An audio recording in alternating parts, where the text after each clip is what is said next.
Cheers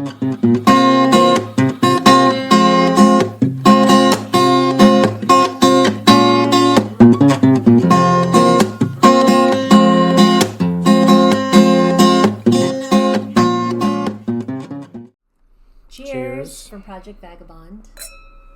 In our last episode, Kian walked you through his top 5 requirements for our future loop boat. They were needing a back porch so that we can work out, keep our muscles, keep our strength up, entertaining, plus house our 80, 90-pound German Shepherd. 2 diesel engines. Yeah. Multiple spaces for 2 of us, maybe 3 of us to be working full time. Needs to be responsive bow thrusters, stern thrusters, and then of course good tankage. Yep. So today we're going to talk about my top 5 requirements. Before we do that, I'm just going to say that Kian's top 5 are kind of also my top 5, so this might just be the top 6 through 10 that we're going to talk about in today's episode. So here we go. My top 5 requirements in the new boat. So the very first one is ample storage for clothes, food, and supplies. Clothes, I think, goes without saying. You don't know what the weather may be at any given time. It could be rainy, it could be warm, etc. So we need ample storage for clothes and shoes. Food, mainly because we don't know and we don't want to be reliant on having to always dock to restock food. We need fresh food. We need frozen and canned goods. So there will be quite a lot of food that I think we're going to be taking with us. And then, of course, supplies. So besides the wine, you've got glasses just like this, silicone glasses, so we don't need wine storage. That's right. And but you think about all the supplies you may need while you're on the boat, besides kitchen supplies, which I think are, you're always thinking about first. You do have bikes that I think we're planning on storing on the boat, so when we dock, we could, ride our bike to grocery stores and get supplies. You need diving equipment. We need, just all of the supplies on the boat, the redundant supplies for the engines and the electrical and all that. So there's a ton of supplies that we're going to be taking with us,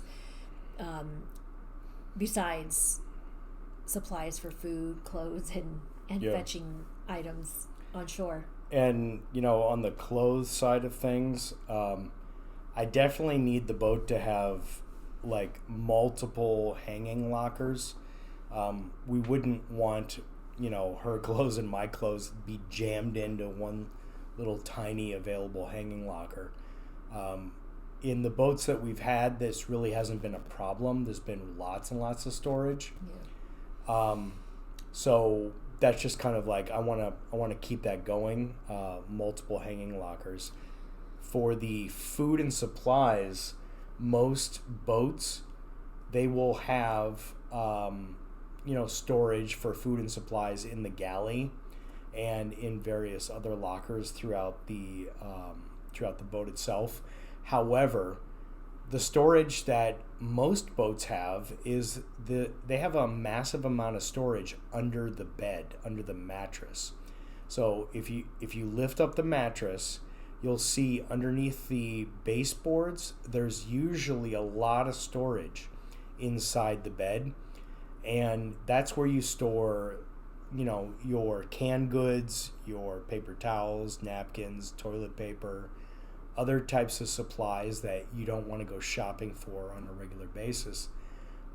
So we haven't really kind of filled up all of our storage areas before because we've just been weekend boaters for the last couple of boats. But knowing that we're going to be on the loop for weeks, months at a time, and we may not have access to a Costco or a Walmart or a Target, that's the place where you want a boat that can store a lot of stuff, because you don't want to go in shopping for every little thing. That's right. And then when you take the isinglass down, you roll it up, you've got to put it somewhere out of the walkways. Right. So you're not tripping. So that's the top requirement. The second one is, and I think you've heard me say this in previous episodes, I need stairs, not ladders. If you look at this next photo, I think we've got, see the stairs here on the right-hand side, and then you see the ladder on the left-hand side. When we are undocking or docking, it's much easier to maneuver around the boat for myself if I have stairs to go between decks than if I had a ladder. Yeah. So, for safety reasons for me, particularly, I prefer stairs. Absolutely. And just imagine looking at these pictures. Imagine you're out in the open ocean, in the swells, and the boat is swaying from side to side every couple of seconds. Trying to get up that ladder in those conditions is a different problem than just getting up and down the stairs with a handrail. Not only that, but the way this boat is outfitted on the left-hand side, you probably have to go into the cabin to come out and up onto the upper deck. That may take a long time when you may have emergencies and we have to throw fenders out, or I just prefer just this direct access between the back of the boat and the upper helm. A lot of times she would be on the bow trying to help me dock on the bow, and I would say, I need you on the stern right now. The stern needs to get pulled in, and she would not have the ability to quickly get to the stern, but she would if she had stairs. She could walk right down the stairs, get to the stern, do what she needed to do. If she had a ladder, more than likely she would have to go a different route. Yeah. I mean, even there's a hatch there, right? So in your example with the boat swaying, even though you can secure the hatch open, I wouldn't go through it anyway. So stairs. I think you've heard me say that before as well. The third one is space to maneuver. So in the same instance where Kian is talking about calling me for assistance, or I need to be at a particular place on the boat, I need space to maneuver, to go front, forward, back, just able to move quickly and urgently when we need to.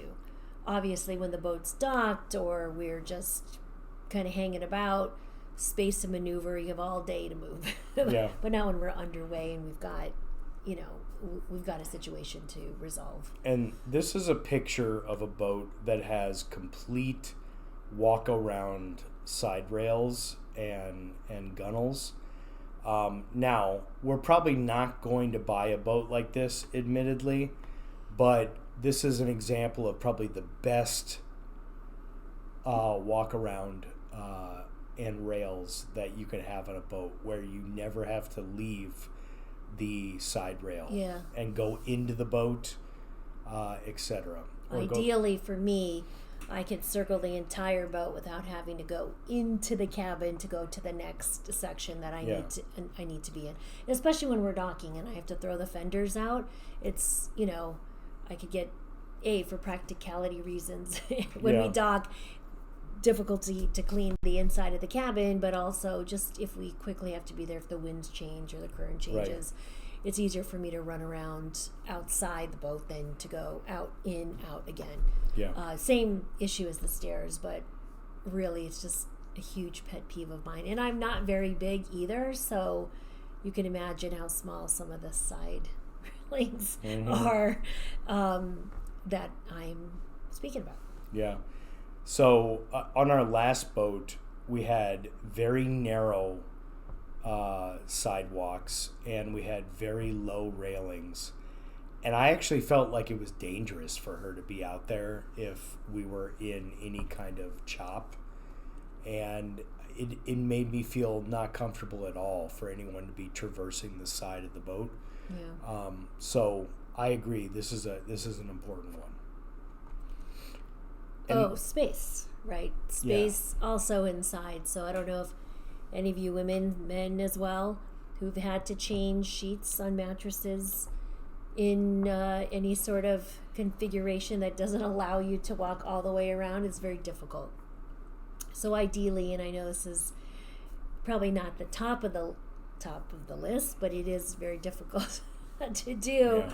But I would prefer to have, a walkway all the way around the bed. But not just the sheets, just like getting on and off the bed. Yeah. If I know that some of the boats have these beds with one side pushed up against the wall, and sometimes they don't have a step down walk around the mattress. You have to slide off the end of the bed to get off the mattress.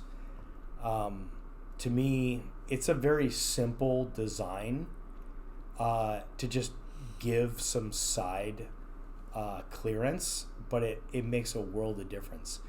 This has a feeling of you're sleeping at home, like on your own bed at home. And if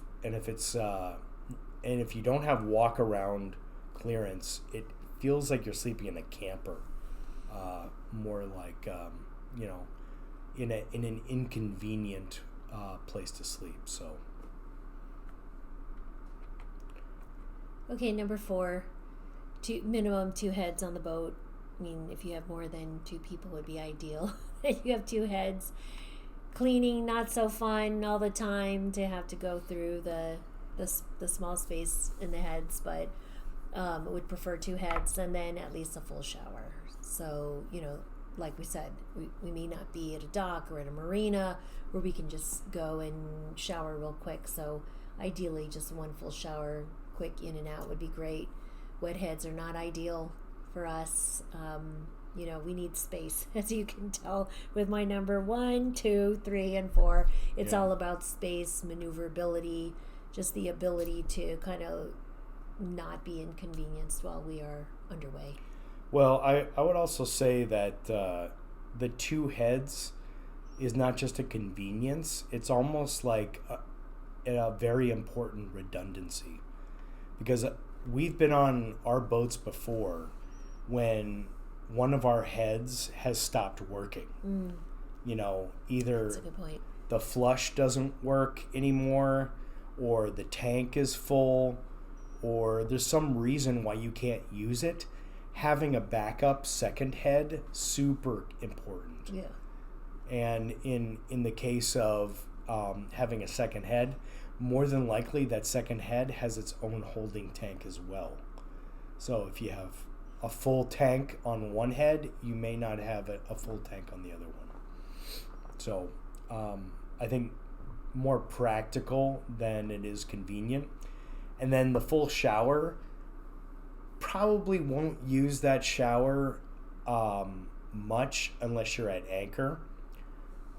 If you're pulling into a marina, you're going to want to just use the marina showers, take a long shower. You don't have to worry about how much water's in the tank, et cetera, et cetera. So the full shower is important, but it's really only important when you are away from the dock. And here's a picture of what an ideal bathroom head with a full shower is. This is not actually a very big head, but you can see they're using the space really, really well. And in this particular case, you have a full shower with a step and a shelf to sit on and everything. So, really good combination here. Probably what I'm going to be looking for in the next boat is a similar head to this combo.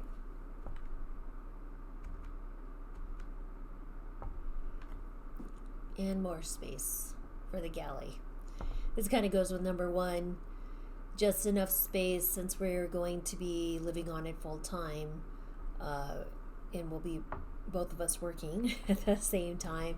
It would be helpful for there to be enough space for us to both work and cook and chop and dice and make coffee at the same time. This is a picture. I think this is a Hatteras. And I like the Hatterases because their galleys really look like they look like a kitchen you would find in a house. And the thing I really like about the counter space here is that it's not all jammed up in a tiny corner. This actually is a pretty expansive galley. And here's another example of a galley where you could have two people working at once. Or if you saw the galley from our last boat, that was great. It had great storage. It had a great space and countertop to actually prepare and even have a party and set out food and Yeah. all of the supplies you need. So space is a big deal for Yeah. me. And then the thing that is not part of our top 5 list, but it would be great if we had it, a washer dryer. She makes fun of me for this because she's like, why do you care about washer and dryer so much? Well, the reason I care so much is because if we're out anchored and we need to do laundry, we can still do laundry. If it's pouring rain outside and it's 1,000 yards to the marina laundry room and it's pouring rain, I want to do laundry while I'm docked up in my slip. So I think if we could get a washer dryer combo on whatever boat we're going to purchase, that would be great. It would be a good convenience to have it if we did have it. So that was Laura Lynn's top 5, and I think for the most part, if you take both of our 5s, make it a top 10, you're probably not going to get all of them in one single boat, but we're hopeful. We've owned a couple of boats so far, so we're hopeful that we'll get most of what we want. That being said, next episode we'll start looking for boats with some of our requirements. Should be exciting. First time we're looking at boats in a couple of years, so so we're excited to see how much of our experience and our wants we're going to find in the next boat. I think they're pretty reasonable, though. I mean, yeah. I mean, you're not going to get all of them, but our requirements are basically on almost every single marina you go to. There's boats that have those qualities. So yeah. So we're looking forward to the adventures. We continue to plan and mark our calendars for when we actually get to pull up anchor and motor away. Yeah. Well, so until next time, happy boating, safe boating, and cheers. We'll see you next time.